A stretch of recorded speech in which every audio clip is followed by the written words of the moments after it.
Now, in Matthew chapter 24, now let's begin reading on verse 30.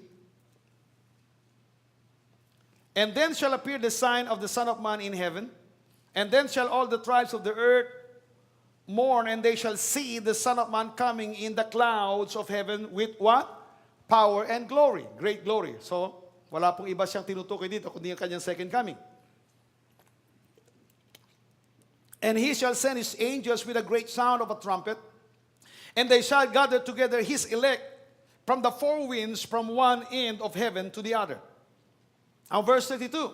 Now learn a parable of the fig tree. When his branch is yet tender and putteth forth leaves, you know that summer is near. So likewise ye, when you shall see all these things, know that it is near, even at the doors.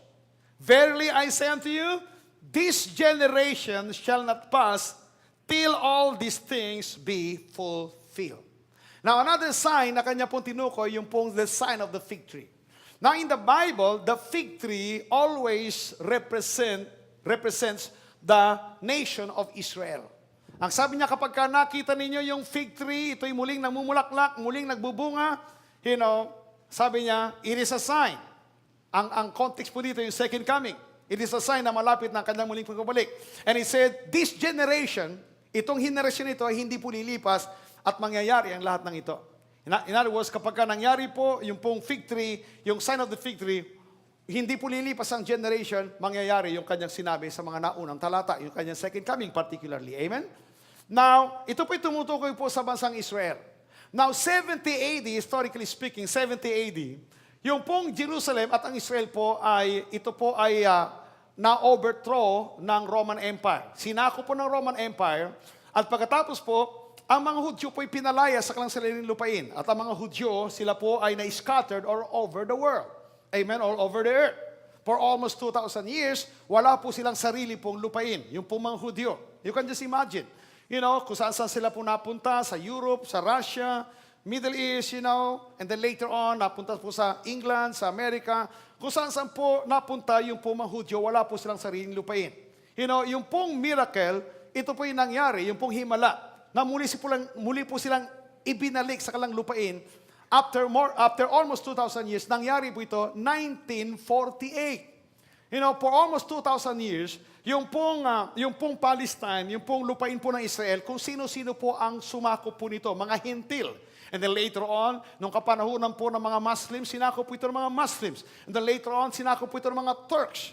Okay? And then, dumating po yung mga British, at pagkatapos po ay pinalayas po yung mga Turks, yung mga Turks.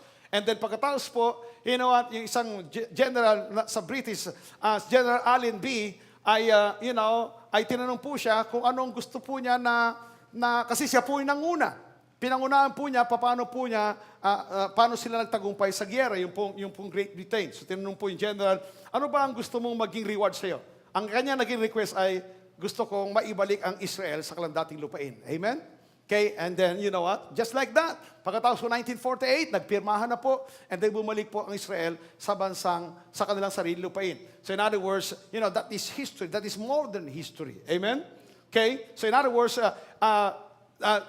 sila po ay naibalik as a nation, naibalik po sila sa dati po ng lupain after almost 2,000 years.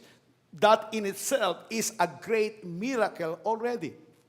Amen? Pero that is not our point of reference. Sa kadahilanan po, bagamat sila po naibalik sa dati po nila pa in 1948, and yet, ang Jerusalem ay hindi pa rin po nasasako o naibabalik ng lubusan sa Israel. It was 1967, after the Seventh-day War. The Seventh-day War, na kung saan po ay sila po nagtagumpay, nasako po nila ang buong Jerusalem. So, yun po ang point of reference. Yung po sinasabi po ni Jesus Christ, na kapag nakita niyo ito, hindi lilipas sa generation, mangyayari lahat ng sinabi ko, yung kanyang second coming in particular. Amen? Now, that was 1967. But the question is, gaano ba o ilang taon pa ang isang generation? Iba-iba po kasi ang school of thoughts, iba-iba po yung pananaw. Sabi ng iba, marahil 40 years ang isang generation. May nagsasabing 70, may nagsasabing 80. Pero tinitiyak ko sa inyo, hindi na po lalakpas ng 100 ang isang generation. Now, that was last Sunday. And then, after the second service last Sunday, patuloy ka rin iniisip, ano ba talaga totoo rito? I want, nais ko po na malaman. Okay, alin ba totoo dito? 40 years ba ang isang generation? Simply because 40 years sila sa wilderness, 40 years si Moses doon sa backside of the desert. Some people, 40 years ang isang generation. Well, sabi ng iba, 70 years dahil yung po yung 70 years yung haba ng buhay ng tao after the flood during the time of Moses and so on and so forth. Now, I was still thinking about it. Then the Spirit of God just impressed upon my spirit. You can have a clue in the Bible. Kung gaano kahaba ang isang generation. Okay? And then naalala ko po yung genealogy of Jesus Christ. I remember the genealogy of Jesus Christ na nakalagay po doon yung ilang generation. So pinuntahan ko po yung book of Matthew. And then genealogy of Jesus Christ, Abraham begat so and so and so and so. Isaac begat Jacob begat so and so. Hanggang makarating po kay Joseph. And then the book of Matthew was very clear. Ito po ay 3 times 14 generation.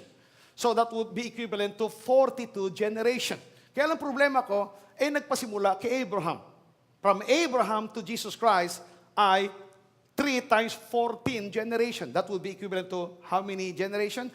42 generation. Pero dapat natin malaman mula kay Adan. Amen? Now, nga pala, sa book of Luke, meron dyan genealogy of Jesus Christ. At dito kumpleto hanggang kay Adan. Okay? So, from Adam to Abraham, based on the Gospel of Luke, meron pong 20 generation. So, idagdag po natin yan doon sa 42 generation from Abraham to Jesus Christ. 42 plus 20 equals what? 62 generation. In other words, meron po 62 generations mula po kay Adan hanggang kay Jesus Christ. Amen? At ilang taon po mula kay Adan hanggang kay Jesus Christ? 4,000 years from Adam to Jesus. Okay? So pwede natin malaman. Simpleng mathematics lamang po yan. 4,000 is in a span of 4,000 years. Merong 62 generation. So 4,000 divided by 62 equals how much? Yung ating mga cellphone, yung mga calculator niya, help me, please, help me. Okay? 4,000 divided by, okay, divide. Divided by, ilan ba sinabi ko kanina? 62. 64.5 something. I-round up na natin 64.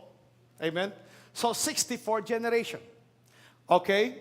More or less, based on the genealogy of Jesus Christ, okay, one generation on the average would be equivalent to 64 years, I should say. 64 years is equivalent to one generation. Can you agree with me? Na meron tayong pinagbasihan po niyan. Di ba? 4,000 years. Ang 4,000 years since Adam to Jesus Christ ay how many generations? 62 generation. So 4,000, para makuha natin po ilang years about generation on the average, okay, 4,000 divided by 62, you will come up with what? 64.5 years. Round up natin 64 years. Okay? Now, sabi ni Jesus Christ, kapag nakita natin yung sign of the fig tree, the nation of Israel, sila nanumbalik, that was 1967, dagdagan po ninyo ng 64. 20, 31. So more or less. Hindi nalalayo po doon sa isa pang clue natin. 2,000 first, 30 or 31, 30, 80, 2030, 2031. Okay? Fairly, plus or minus 1.